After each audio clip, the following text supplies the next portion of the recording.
George Clooney has a new movie out, Boys in the Boat. I don't know if may have seen it, may have seen it advertised, or maybe even read the book. The book is fantastic. The movie, okay.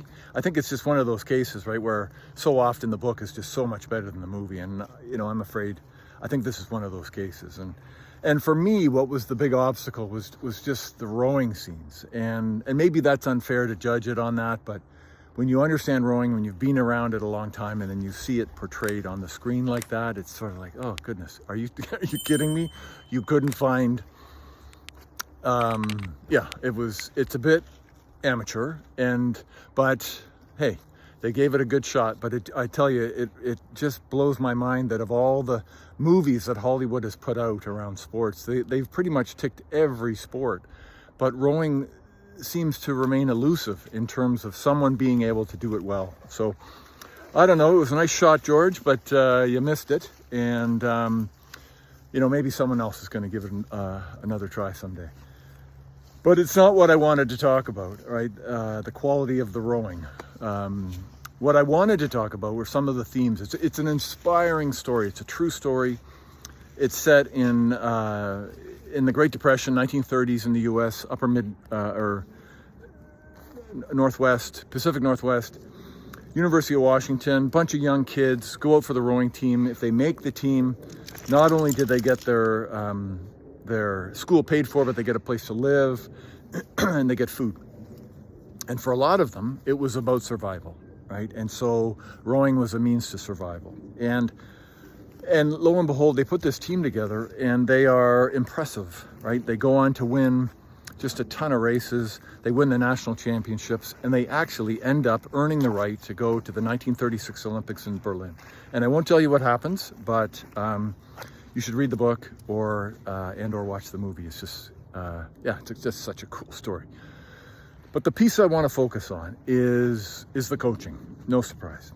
Al Obrickson is the head coach at the University of Washington. He's the head coach in this movie, and he's sort of a stereotypical Hollywood coach. He's right out of the tough guy playbook, right? Lots of machismo, bravado, never smiles, scowls at everybody. He's pissed off. He never says anything nice to anybody, and all of the coaching is done through fear and intimidation and withholding praise and all that kind of stuff. And, it's just so unfortunate. Not only is it a drag to watch that and to see it sort of be celebrated on the big screen, but it's just so limited in terms of its ability to inspire. And it's sort of, for me, a mirror, right? It's an opportunity for us to look in that mirror and say, wow, I can, you can see where this paramilitary style of coaching came from, where it was born,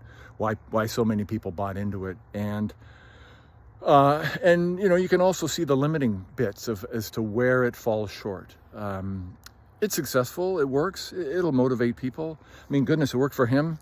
But I just think it's for me, the bigger message in that movie, in the story, is a guy named George Pocock, who was a master boat builder and came over from Great Britain, and he was one of the premier boat builders back in the day. And he is also, for me, he's the hero of the movie. He's kind of like this Yoda-esque type of character who is very quiet, very understated. He watches. He's not loud and rah-rah. He's just this this wonderful representation of someone who's just watching and paying attention. And in his conversations with the athletes, they're never, as I like to say, he works with the athletes. He doesn't work against them. He doesn't tell them what to do. He just has conversations and involves inquiry, right, where he asks them questions. What do you think? Wow, imagine a coach asking an athlete what they think. And anyway, to me, that's the opportunity in that movie, is to see this character, George Pocock, and the way he not only sees the sport of rowing and the beautiful nuance of symmetry and synergy and love and trust and working together as a team. And anyway, it's his take on it is worth the watch, right? Al Olberkson, the head coach, he's a bit frustrating. He's just, I don't know, they portray him as a bit of an ass, actually. And I can say that because I was that guy in my first iteration as a coach. I showed up like that. And so it was easy for me to spot myself in his interpretation of a high-performance coach. But when I finally had the realization that not only is that form of coaching, ethically just not okay, but from a performance standpoint is limited, that's kind of when the penny dropped for me. And that's when I changed the way I coached. And so for me, it's an invitation. The movie is an invitation for us to look in the mirror and go, wow, is this really the best we've got to offer? Is Al Olberkson, is that the template for successful coaching? I freaking hope not. I hope not, because it's archaic, it's old school, the time is come and gone.